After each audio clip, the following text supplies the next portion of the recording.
Is the housing market affected by an election year?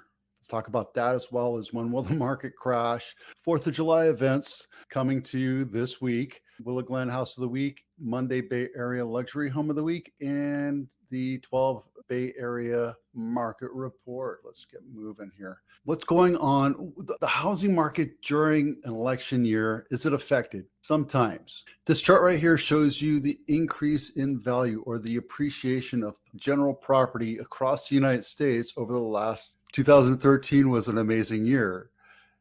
It was an amazing year. 2021 was even a better year. 2005 was an awesome year, but 2007 to 2011, 2012, that's so great, right? We had elections during those years. The point, it really depends on supply and demand. Technical difficulties, okay, it doesn't really matter. If you look at these numbers, it doesn't matter. What I've experienced is this: there's a little bit of an ebb and a little bit of a flow as we come into the election. Some people say, I'm not going to vote for that candidate. Some people say, I'm going to wait to see what happens after the election. That's fear. That's fear of the individual. Just like if you're going to buy a business, or if you're going to buy a house, or if you're going to buy a car, there's a certain amount of fear that goes into, what if this is the wrong choice? What happens if the market crashes? And what I got to tell you is, if the market crashes, there will be more buyers in the market, which means more competition. If the market slows down, and during the summer, the market slows down, period, it's a good time to buy. There's less competition. You don't want to buy when you're seeing the market increase 13, 14, 10%, because you're competing against 5 to 15, maybe 25 other buyers. What happens then? That means you're putting $200,000, $300,000, $400,000 over list price. It's great for the seller, not for the buyer. So when the market slows down, it's a good time to buy. What happens if I buy today and the market crashes tomorrow? Hold on to it. You're committing to that payment anyway. It sucks right now to buy a house. I totally understand it. It's not as great as when it is super competitive. And lenders are telling people, oh, the rates are going to come down. The rates are going to come down. Not for a long time. And even if they do come down, it's not going to be 2% or 3% or 4%. So if you're going to buy a house, I would suggest you buy it now, because next year the market's going to suck. Even worse, because the prices will get continuously more expensive. There's less supply for the demand. Our population continues to grow, and we're not building enough houses to match the demand. And we just don't have the amount of resale inventory, because we locked our majority of our properties into the 2 and 3% loans. Those people aren't going to go anywhere unless there's a death, unless there's a divorce, unless there's a relocation. And that's few and far between. There's not the person that goes, oh, if I move from this house where I gained 400% equity into this house, my mortgage triples. I'm not going to do that. I'll wait. So those people that have low interest rates, they're locked in. Plus, we have institutional buyers, industrial buyers, people that buy more than 1,000 homes across the United States. They're locking up inventory and trying to convert America into a body of renters. I'm against that. I don't think it's healthy for the entire U.S. industry to be a majority of renters. What drives housing? Yeah, you got to live somewhere, right? You're going to have to buy a house. And it doesn't matter when you're ready, the house, don't wait. I've seen people say, I'm going to wait for the market to crash. And when the market crashes, guess what happens? It's bad news. When will the market crash? Again, crystal ball. There's no way for us to tell, right? We can go into World War III. We can go into an economic global downturn. Those things can happen, right? Will it happen? We don't know. A meteorite could hit us. The dinosaurs could come back. We just don't know. When will the market crash? Who knows? Guys, it's going to get more expensive to live here, or wherever it is you live. If you're in Florida or St. Louis or Texas, it's going to get more expensive to live here. The cost of living is going to continue to go up. Gas is going to continue to go up. Food's going to continue to go up. Maintenance costs are going to go up. Housing supplies, like going to Lowe's or Home Depot and replacing a sink or a refrigerator, those are going to get more expensive. Just get used to it. Home maintenance costs are soaring. The one thing you can lock yourself into is the price of the house that you buy today. Refinance. I know my lender friends will tell you, oh, you have to. It depends on the scenario. Blah, blah. Refinance your house. Pay off your mortgage. Okay. Buy a house with the intention of paying off your mortgage. Don't ever refinance. Don't ever pull out a home equity line to buy a freaking boat. Here's the problem. Let me reset myself. Here's the problem. If you buy a house today, Instead of renting, you get economically locked into that price. Let's say it's $7,000 a month. That's a lot of money. That's total PITI. You get economically locked into that. In 20 years, you're going to be paying that $7,000 a month. Might seem like a lot, but if you look at it from a renter's perspective, one, your rent's going to continue to go up every year. Just like property tax in other states. In California, you have Proposition 13. Your property tax goes up 2% max every year, right?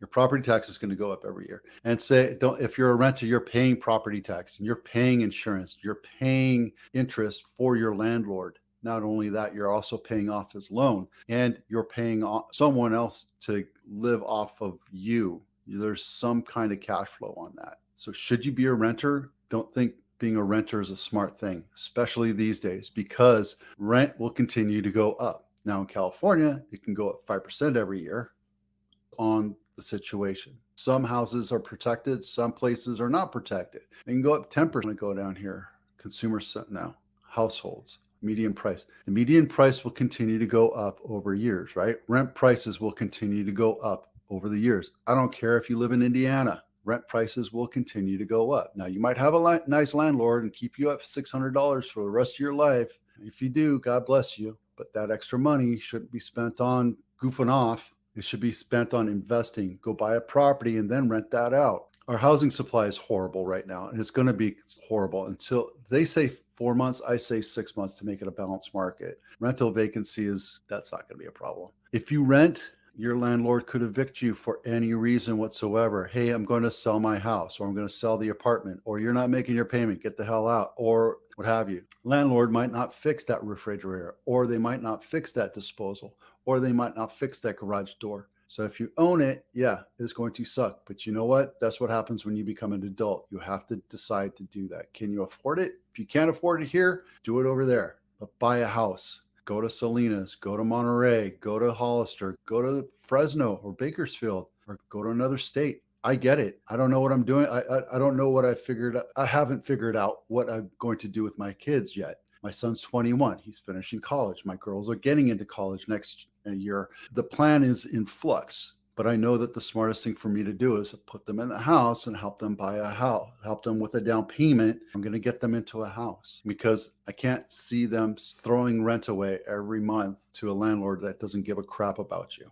It's going to get more expensive. And if you look at it from today's point of view, there's complete uncertainty of where you're going to live if you're a renter. There's complete uncertainty of how much you're going to pay and how much control you have in your destiny of where you're living. And I think it's pyramid or hierarchy of needs. You need to have a place to live. That's why real estate's very important. Off my little high horse, buy a freaking house or a condo. ABC News has an article right here for you to go look at. I scrolled all the way down to I lost it. South Bay, right? The Alameda, San Jose, Rose, White, and Blue Parade.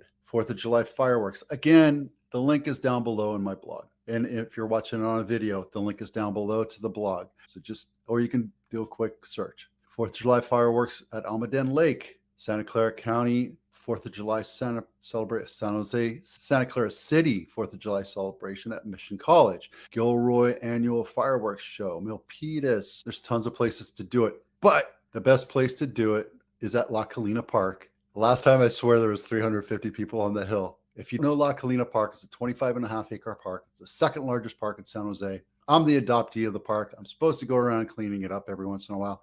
Do sometimes. There's a big, huge hill that I go up with my dogs every day. And every 4th of July, there's a ton of fireworks that you can see throughout the entire Bay Area. The entire Bay Area. You can see it all the way down to Redwood City, all the way up to Fremont. Such a great spectacular. It's like watching a battlefield from a general's position. It's awesome. So maybe I should just play that so you can see it. That link is in my blog. So go take a look. Be happy to have you watch it. I'll put this on Facebook too. Willa Glenn House of the Week. Brace Ave. Now, the reason why I chose this is because it's proof that people will buy anything.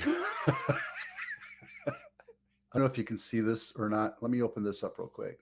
There you go. This house is one of those Winchester. This is a mini Winchester mystery house right here. It's tiny. What you're getting is the lot, but the lot is a sliver of a lot. It's freaking crazy tiny. It's right next to a park, right on the end of a cul-de-sac, which is nice. Little tiny house, 680 square feet. However, I don't think it was always, I think they built on. Yeah, you can see that they built onto it. See, that's the original structure right there. That's an add-on, and that's an add-on. Oh, yeah, there you go. So there's your entry, and right away you go into 2 different bedrooms, which this is the primary, which is the smallest, but it has the bed attached to it. It's only 1 bedroom, bathroom, 2 bedrooms, although there's 3 bedrooms here. A big old huge laundry, a full bedroom, a kitchen, a living room. So what you're buying is a third of a lot, but it's a sliver of a lot. There you go. That's the Willa Glenn House of the week, guys. I think it's a great buy, other than the fact that you're walking distance to, where is it? Yeah, that's not even the right, I don't get it. Where's the parking lot? Okay.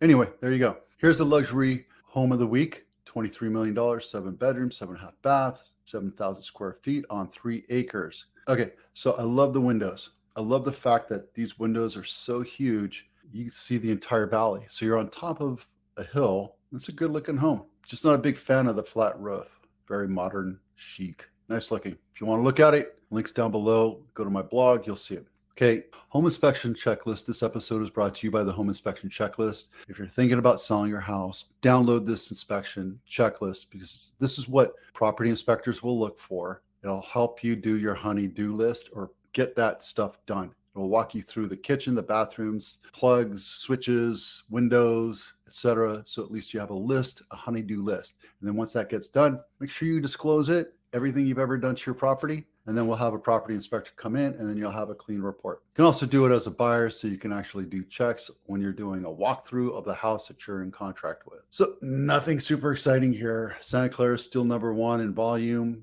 and in numbers of sales and dollars of sales. But San Mateo is the highest cost per house on average, 0.6, where Santa Clara is 2.3. These are average, not median. San Francisco's kicking ass. They're coming back hard, 10% over list price. Just goes to show they're attracting the market, not making the market. They have it listed low, bring in the buyers. So we're almost at 6,000 listings in Santa Clara County. These are all single family houses, by the way. We had 200 new listings this week, which is good. Normally we're at like 100 to 150 in contract. That's from year to date. And